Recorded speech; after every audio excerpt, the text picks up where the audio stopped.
निराशी, इतना चाहिए ये भी नहीं होना चाहिए, इतनी तो आवश्यकता है ही हमारे जीवन के लिए नहीं। यही वृंदावन की कह रहे, पीछे से सब अचला फटा था, राधा वल्लभ जी के दर्शन कर ले गए। एक ओमवती मैया नाम की विरक्त संत थी राधा वल्लभी, पता नहीं भगवान अब विराजमान है या श्री जी की सेवा में गई और दष्ट पुष्ट ऐसे बैठती थी। आए बाबा तो ये समझ में ना आवे, तेरो अचला फटा है, तुमका समझ में तो आवे, लेकिन समझ तब हो ना जब रुपया हो हमारे पास, तो कुछ है नहीं, जैसा श्री जी दिए वैसा ले। सच्ची बाबा? हाँ भैया। तत्काल गई मार्किन लाई, तो वो देर लगती वहीं बदल के बाद कि जिसको फिकर है वो करो, हमारे पास जो है जैसे है। निराशी, आशा भी नहीं कि इतना तो चाहिए ही, अगर वो भी फटके गिर जाए तो बाबा जी तो बाबा जी, भगवद आश्रित है। दिगंबर, दिग माने दिशाएं ही, अंबर माने वस्त्र, जिसका वस्त्र दिशाएं हैं। चलो व्यवस्था है तो पहले, नहीं है तो हमारी दिशाएं ही वस्त्र है, दिगंबर। और इसकी भी ट्रेनिंग हुई है काफी, कई महीने इसकी भी हुई। सन्यास में इसका भी सन्यास दिया ही जाता है दिगंबर करके। निराशी, ये सच्ची मानो, कोई आशा मत रखो, जिस समय जैसी व्यवस्था हरि करे उसी में राजी रहो।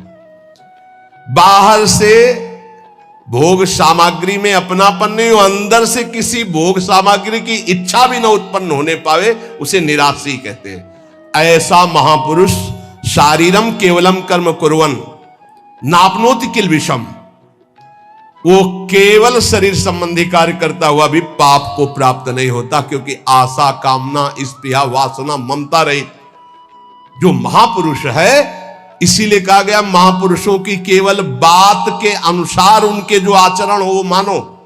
सब आचरण उनके अनुकरणीय नहीं होते, क्योंकि भगवान यह कह रहे शारीरम केवलम कर्म कुर्वन् नाप्नोति किल विषम, वो शरीर संबंधी ही केवल कर्म करता हुआ पाप को भी नहीं प्राप्त होता है। जैसे श्रीमद् राधा सुधानिधि, कर्माणि श्रुति बोधितानि नितराम कुर्वन्तु कुर्वन्तु मा गूढ़ाश्चर्य रसास्त्रगादि विषयान गृह्णन्तु मुञ्चन्तु वा। हमें महापुरुषों का अनुकरण नहीं करना, उनकी उपदेश से जो उनके आचरण मिले वो बात हमें माननी है।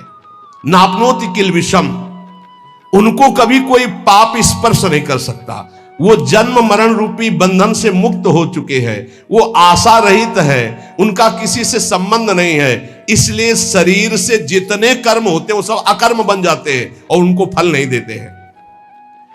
जो सिद्ध महापुरुष है उसके द्वारा जो भी होता है वो अकर्म हो जाता है। जैसे श्री भगवान सब कुछ करते हुए भी कभी बंधन को प्राप्त नहीं होते, भारी से भारी युद्ध कर रहे हैं, भारी से भारी व्यवहार में देखे गए, भारी से भारी प्रियता में देखे, कभी कुछ। जो निवृत्ति परायण सिद्ध महापुरुष है उसमें कभी कोई भोग लालसा नहीं होती। भोग लालसा रहित होकर जो भोग भोग रहे हैं दिखाई दे रहा है। जैसे दुर्वासा जी की कोई आशा नहीं, गोपियों ने सब उनको पकौड़ा, खीर, दुनिया की चीजें पका दी। बोले अब वापस कैसे जाएंगे? बोले आए कैसे यमुना जी? बोले भगवान ने कहा था मैं अखंड बाल ब्रह्मचारी हूं, अगर तो यमुना जी मार्ग दे दे, ऐसा कहना, तो मार्ग दे दिया। तो बोले कह देना दुर्वासा ने दूब रस के सिवा जबान में कुछ न रखा हो तो यमुना जी मार्ग दे दे। गोपियों ने कहा मनो खीर पुआ तो हम सबका पा गए, कह रहे हैं कि दूब के सिवा न रखा हो, इसका मतलब समझते हो?